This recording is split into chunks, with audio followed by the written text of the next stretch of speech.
या आपने कभी अपने आसपास की दुनिया में दिखती हुई पैटर्न्स पे ध्यान दिया है? सोचा है कि एक सनफ्लावर के बीज इतने परफेक्टली स्पाइरल पैटर्न में कैसे अरेंज होते हैं, या फिर एक ट्री की हर ब्रांच एक ही तरह से रिपीट होते हुए कैसे ग्रो करती है। ये सब सिर्फ खूबसूरत विजुअल्स नहीं है, ये एक डीपर मैकेनिज्म का रिजल्ट है।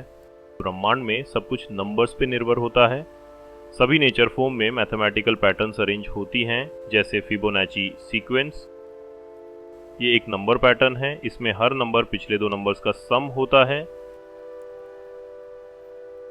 जैसे सनफ्लावर सीड्स, अगर आप सनफ्लावर के बीज को ध्यान से देखो तो उनमें क्लॉकवाइज और एंटी क्लॉकवाइज स्पाइरल्स होते हैं।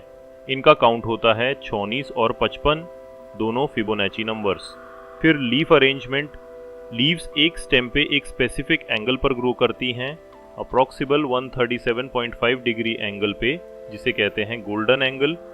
ये एंगल सन इंश्योर करता है कि हर लीफ को कम स्पेस में मैक्सिमम सनलाइट मिले।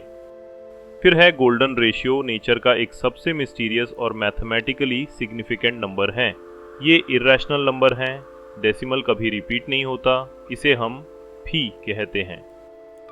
अगर कोई लाइन सेगमेंट को इस तरह डिवाइड करें कि ये भी एम लीटर लाइन का लेंथ और बड़े वाले पार्ट का रेशियो ये भी एम लीटर पार्ट और छोटे वाले पार्ट का रेशियो के बराबर हो, तब वो गोल्डन रेशियो कहलाता है। ये नेचर में सभी जगह दिखाई देता है, जैसे नॉटिलस शेल का स्पाइरल परफेक्ट लॉगरिथमिक स्पाइरल होता है और इसका एंगल और ग्रोथ रेशियो गोल्डन रेशियो से मैच करता है। हॉर्सेस, डॉल्फिन्स, बटरफ्लाइज, इनके बॉडी पार्ट्स के बीच की प्रोपोर्शंस गोल्डन रेशियो के क्लोज होती हैं। ह्यूमन बॉडी का ideal proportion golden ratio follow करता है, जैसे forehead to chin, arm to hand ratio and hand to finger joint lengths. ये रेशियो ग्रोथ और बैलेंस का ऑप्टिमल कॉम्बिनेशन देता है। ये नेचुरली एफिशिएंट, स्टेबल और एस्थेटिकली करेक्ट पैटर्न्स बनाता है। आते हैं फ्रैक्टल्स ऐसे स्ट्रक्चर्स होते हैं जो हर स्केल पे सेल्फ सिमिलर होते हैं, मतलब जूम करने पर भी सेम पैटर्न रिपीट होता है।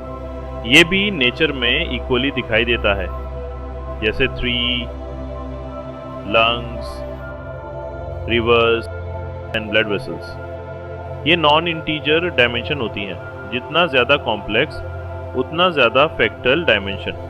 जैसे एग्जांपल के लिए लंग्स में 20 लेवल ऑफ ब्रांचिंग होती हैं, जिसका सरफेस एरिया 70 मीटर स्क्वायर होता है। इस पैटर्न से मैक्सिमम एयर एब्जॉर्प्शन होता है। ये सरफेस एरिया बढ़ाता है, कॉम्प्लेक्सिटी हैंडल करता है और ग्रोथ नेचुरली कंट्रोल करता है। ये कितनी सुंदर रचना की है नेचर ने। फिर ह्यूमन एंड एनिमल्स के फेस में भी बायलैटरल सिमेट्री दिखाई देती है।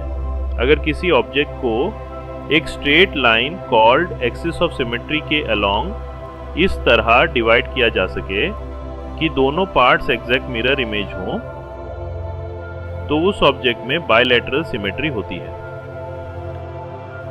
एनिमल्स कोई रैंडमली इवॉल्व्ड स्ट्रक्चर नहीं है। हर एक का बॉडी प्लान, मूवमेंट और बिहेवियर प्रिसाइजली मैथमेटिकल लॉजिक से इवॉल्व हुआ है, जिसे हम बायोलॉजिकल मैथमेटिक्स या मॉर्फोजेनेसिस मैथमेटिक्स कहते हैं। क्या आपने कभी सोचा है, एक हनीकॉम्ब के अंदर हजारों बीज बिजी होती हैं एक कॉम्प्लेक्स स्ट्रक्चर बनाते हुए, लेकिन अगर आप क्लोजअप में देखें तो हर एक हनीकॉम्ब सेल बिल्कुल परफेक्ट हेक्सागोन होता है। लेकिन आपने कभी सोचा है कि बी हमेशा हेक्सागोनल शेप को ही क्यों सिलेक्ट करती है? बीज किसी आर्टिस्ट की तरह रैंडमली डिजाइन नहीं बनाती, वो मैथमेटिक्स के एक डीप रूल को फॉलो करती हैं। हेक्सागोनल शेप एक प्योर सरफेस एरिया को मैक्सिमम फिल करने के लिए एक परफेक्ट शेप होता है, जबकि सर्कल्स, स्क्वायर्स और ट्रायंगल्स का एरिया टू पेरीमीटर रेशियो कम होता है। सो अगले बार जब आप एक हनीकॉम्ब देखें, समझ जाइए कि वो एक नेचुरल मैथमेटिकल मास्टरपीस है, जिसमें जियोमेट्री, एफिशिएंसी और एवोल्यूशन तीनों मिलकर एक परफेक्ट डिजाइन बनाते हैं। क्या आपको पता है ज़ीब्रा के स्ट्राइप्स रैंडम नहीं होते? इनके पैटर्न को एक्सप्लेन करता है एलन ट्यूरिंग का थ्योरी, जिन्होंने कंप्यूटर का कंसेप्ट दिया था। उन्होंने एक मैथमेटिकल मॉडल बनाया था जिसका नाम है रिएक्शन डिफ्यूजन सिस्टम। इस मॉडल के थ्रू ये बताया गया कि एनिमल स्किन पर दो केमिकल्स इंटरेक्ट करते हैं, एक एक्टिवेटर और एक इनहिबिटर। इनके कॉम्बिनेशन से स्ट्राइप्स या स्पॉट्स बन जाते हैं। मैथमेटिकली एक set of partial differential equations इन दोनों केमिकल्स की स्प्रेड और इंटरेक्शन को डिस्क्राइब करता है। ये सभी एनिमल पे अप्लाई होता है, जैसे चीता के बॉडी स्पॉट्स, जिराफ के पैचेस और फिश के पैटर्न। फिर स्टारफिश के बॉडी में 5 आर्म्स होते हैं, लेकिन वो परफेक्टली रेडियल सिमेट्री फॉलो करते हैं। रेडियल सिमेट्री का मतलब होता है कि जब आप किसी पॉइंट से घुमाओ तो हर डायरेक्शन में शेप रिपीट होती है। ये सिमेट्री उनकी मूवमेंट और सेंसिंग को इजी बनाता है, स्पेशली सी फ्लोर पे। एंड फिर पीकॉक के फेदर में हमेशा fix number of I spots होते हैं, लेकिन उनका पैटर्न फ्रैक्टल जियोमेट्री जैसा रिकर्सिव होता है। ऑप्टिकल इंटरफेरेंस से वाइब्रेंट कलर्स आते हैं। ये एक स्ट्रक्चरल कलरेशन है जहां माइक्रोस्ट्रक्चर लाइट को रिफ्लेक्ट करके रेनबो जैसा इफेक्ट देता है। फिर टाइगर के स्ट्राइप्स और लेपर्ड के रोजेट स्पॉट्स भी ट्यूरिंग रिएक्शन डिफ्यूजन मॉडल के अकॉर्डिंग बनते हैं। टाइगर लीनियर केमिकल वेव्स और लेपर्ड सर्कुलर केमिकल वेव्स।